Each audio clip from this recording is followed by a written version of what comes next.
Hello. आप सभी को मेरा प्यार भरा नमस्कार। आज मैं आपको यहाँ पे नेटवर्क मार्केटिंग इस इंडस्ट्री के बारे में जो 7 स्टेप्स है उसके बारे में आपको बताने के लिए यहाँ आज आया हूँ। जो लोग नेटवर्क मार्केटिंग करते हैं उनके लिए ये 7 स्टेप बहुत ही मायने रखते हैं। अगर आप ये 7 स्टेप फॉलो करते हो तो आपको नेटवर्क मार्केटिंग में सक्सेस ज़रूर मिलेगा। तो हम शुरू करते हैं। ये नेटवर्क मार्केटिंग के जो 7 स्टेप है जिसको हमको फॉलो करके कैसे हमारा सक्सेस इसमें अचीव करना है। आज देखा जाए तो पूरे हिंदुस्तान में 100 से भी ज़्यादा नेटवर्क मार्केटिंग कंपनियां काम कर रही है और एक ऐसा है कि हर एक के इसमें प्लान अलग अलग होते हैं। कई मानों में अलग अलग पे आउट होते हैं, लेकिन देखा जाए तो सबका अगर काम करने का तरीका जो है वो एक ही है। जैसे कि प्रोडक्ट बेस इंडस्ट्री में अगर हम काम करते हैं तो उसके लिए सबका मोर और लेस सेम ही फंडा है। थोड़ा पे आउट आगे पीछे होता है तो, लेकिन उसके लिए जो बेसिक स्टेप्स है वो बेसिक स्टेप्स उसके सबके लिए एक बराबर रहते हैं, उसमें कोई फ़र्क नहीं होता है। सबसे पहली बात तो इसमें यह है कि ये बिज़नेस अगर आपको करना है तो इसमें आपको जो भी आपका अपलाइन आपको इसमें लेके आएगा उसका हमको यहाँ पे सम्मान करना बहुत ज़रूरी है।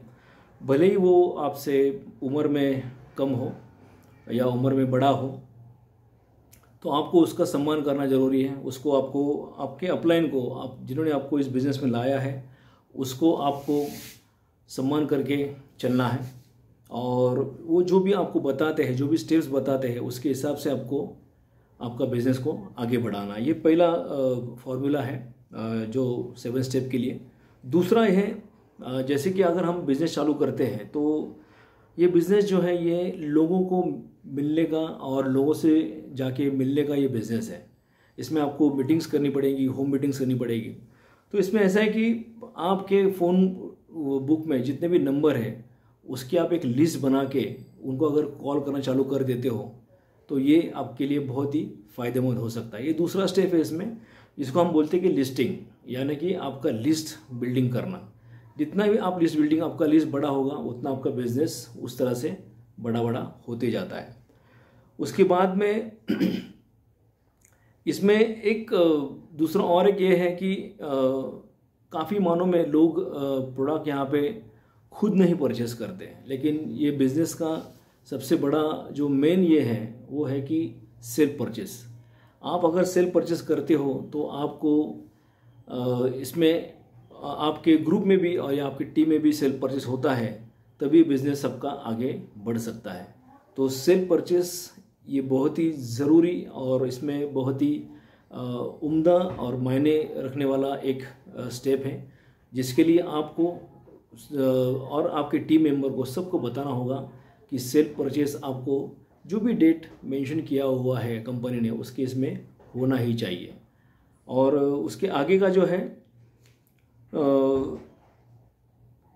अगर ये बिज़नेस हमको अगर चालू करना है तो आप अलग अलग इसमें कर सकते हो। जैसे कि कोई रिटेलिंग भी करता है, कोई नेटवर्किंग करता है, कोई लोगों से मिलता है, कोई ग्रुप्स में जाके भी प्रेजेंटेशन देता है।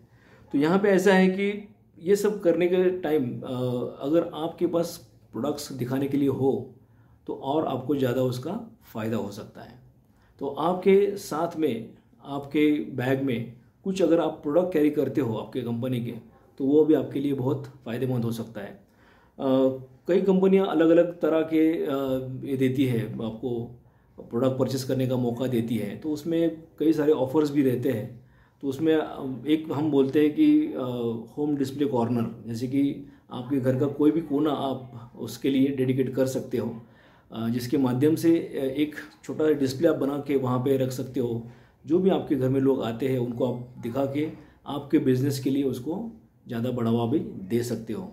उसके लिए हम उसको बोलते हैं होम डिस्प्ले कॉर्नर बोलते हैं। जो घर का कोई भी एक शोकेस में अगर आप ये जो प्रोडक्ट है वो रखेंगे तो आपके लिए वो ज़्यादा फ़ायदेमंद होता है। तो उसको हम बिज़नेस कॉर्नर ये बोल सकते हैं, आपका बिज़नेस का कॉर्नर काफ़ी लोगों को वो ज़्यादा फ़ायदेमंद होते दिखाई दे रहा है। उसके बाद में ये जो बिज़नेस है नेटवर्क मार्केटिंग, ये 1-2 महीने का 3 महीने का करने का बिज़नेस नहीं है। इसमें कंसिस्टेंसी आपकी बहुत मायने रखती है। एक छोटा सा आपको मैं यहाँ पे एक उदाहरण देना चाहूँगा कि सचिन तेंदुलकर जो आप देख रहे हैं, तो उन्होंने अगर उनके जब भी उनके एकदम पहले वाले दिनों में अगर उन्होंने कुछ बैटिंग के लिए अगर थोड़ा सा भी उन्होंने आलस किया रहता, तो आज की तारीख में सचिन तेंदुलकर हमको नहीं दिखते। तो उनका भी वो उनके खेल के प्रति कंसिस्टेंसी था, इसलिए आज वो सचिन तेंदुलकर बन पाए। उसको रखते हुए ये बिज़नेस में भी आपको कंसिस्टेंसी बहुत मायने रखती है। आप जितना कंसिस्टेंटली इसमें काम करेंगे उतना ही आपको सक्सेस जल्दी मिल पाएगा। दूसरी चीज़ ऐसी है कि कई मानों में लोग बोलते हैं कि हमने बहुत कुछ किया है, हमने बहुत मटले किया है, हमने बहुत ज़्यादा इसमें ये काम किया है, हमारा बहुत पैसा इसमें गया है। लेकिन एक ऐसा भी है कि नेटवर्क मार्केटिंग में आपको खुद का पैसा लगाना ज़रूरी है। ये कुछ उसको हम स्टार्टिंग एक्सपेंसेस बोल सकते हैं, जो आपको करने के बाद आपका बिजनेस धीरे धीरे बिल्ड होता है। तो कंसिस्टेंसी एक मायने रखती है, और इस कंसिस्टेंसी में आपको करना ये है, आप भले पार्ट टाइम करो, भले फुल टाइम करो, जैसे आपको टाइम मिले वैसे करो, लेकिन कम से कम 4 से 6 घंटा आपको ज़रूरी इसमें काम करना है रोज़। आपको ये बिज़नेस को उतना टाइम देना है, और जितना आप उसको टाइम देंगे उसके हिसाब से आपका बिज़नेस भी आगे बढ़ते हुए आपको दिखाई देगा। इसमें और आगे का एक स्टेप है, इसमें हम बोलते हैं कि होम मीटिंग्स करना। ये बिज़नेस जो है ये लोगों को मिलने का और लोगों के साथ करने का बिज़नेस है, ये अकेले का करने का बिज़नेस नहीं है। तो जैसे कि आप देखते हैं कि नेटवर्क मार्केटिंग इसमें ही आता है सबकी नेटवर्क, तो हमको इसमें नेटवर्क बनाना होता है। तो इसके लिए आपको होम मीटिंग्स बहुत ज़रूरी है। होम मीटिंग्स करिए, लोगों से मिलिए, ज़्यादातर लोगों तक आपके प्रोडक्ट पहुंचने चाहिए। अगर वो आप करते हो तो आपके लिए वो बहुत फ़ायदेमंद होगा। होम मीटिंग्स इस बिज़नेस की मैं तो बोलता हूँ कि आत्मा है, और इसमें आप इसका सहारा भी ले सकते हैं। जैसे कि जूम मीटिंग हम कर सकते हैं, जो कोरोना काल में हमारे साथ जुड़ गया है, तो वो भी आप करके लोगों से जुड़ सकते हैं। और जूम मीटिंग में ये फ़ायदा होता है कि आप दूर दराज के गांव के लोगों को भी और शहर के लोगों को भी इसमें कनेक्ट करके एक टाइम देके आप उनको आपके बिज़नेस के बारे में, प्रोडक्ट्स के बारे में उनको जानकारी दे सकते हो, और ये जूम के माध्यम से बहुत अच्छा हो सकता है। उसके आगे है ये बिज़नेस करने के लिए कुछ एथिक्स है, कुछ डिसिप्लिन है। अगर हम वो पालते हैं तो वो मेरे ख्याल से आपके बिज़नेस के लिए और आपके लिए एक पर्सनल डेवलपमेंट का भी एक हिस्सा बन के आता है। और एथिक्स जो है, जो भी एथिक्स इसमें हमको है, वो बहुत ही अच्छी तरीके से और ढंग से उसमें करने हैं। जैसे कि अगर आप किसी का पैसा लेते हो तो उसका बिल करना आपको लाजमी है, वो आपको देखना है कि जिसको पर्टिकुलर बिल हो जाए उसके आईडी के ऊपर। उसके बाद में जो भी नया बंदा आता है या कोई क्रॉस टीम का अगर बंदा हो तो उसको एथिकली उसको समझाना है, क्योंकि कंपनी सबकी एक ही होती है, ना कि उसको हमारे टीम में लेने का ये करना है। वो बहुत गलत बात होता है और ये एथिकली ठीक भी नहीं है। दूसरी बात है कि डिसिप्लिन आपको मेंटेन करना है। ये बिज़नेस में डिसिप्लिन बहुत मेंटेन करना है। जब भी आप किसी को टाइम देते हो या किसी के लिए मीटिंग के लिए आप जाते हो तो आपको वो टाइम आपको ज़रूर पालना ये है, और अपने वो पालेंगे। और आप अगर टाइम का ख्याल रखेंगे तो टाइम आपका ख्याल रखेगा और आपके बिज़नेस का ख्याल रखेगा।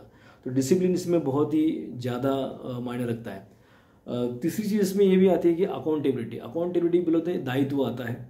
जैसे कि ये बिज़नेस मेरा है, ये समझ के अगर आप करते हो तो एक मानों में ऐसा है कि ये बिज़नेस आपका रहेगा। ऐसा अगर आप सोच के करेंगे तो ये आपका बिज़नेस आपको जल्द से जल्द रिटर्न्स भी देना चालू करता है। कई मानों में होता है कि लोग सोचते हैं कि मैं क्यों करूं, मैं करूंगा तो मेरे अपलाइन है उनको पैसा मिलेगा, और मैंने क्यों करना है, इतना मैं क्यों करूं, मैं अकेले क्यों इतना करूं, होता है ऐसा।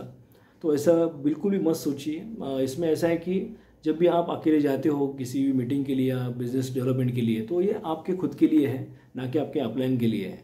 ये बिज़नेस आपका अपना खुद का समझ के अगर आप करते हो तो यकीनन आपको इस बिज़नेस में बहुत अच्छा सक्सेस मिल सकता है। तो ये मेरा आज पहला वीडियो था। इसमें मैंने आज आपको जो एकदम शॉर्ट में 7 स्टेप्स बताए जो नेटवर्क मार्केटिंग बिजनेस के लिए बहुत ज़रूरी भी है और मायने रखते हैं। मिलते हैं अगले वीडियो में, और उसके आगे के लिए नए टॉपिक्स के लिए आपको मिलते रहेंगे। ये चैनल आप ज़रूर शेयर कीजिए, इसका आप ये ज़रूर लाइक कीजिए, बटन दबाइए, और लोगों से इसमें कमेंट भी आप करवाइए। धन्यवाद। मिलते हैं अगले एपिसोड के लिए।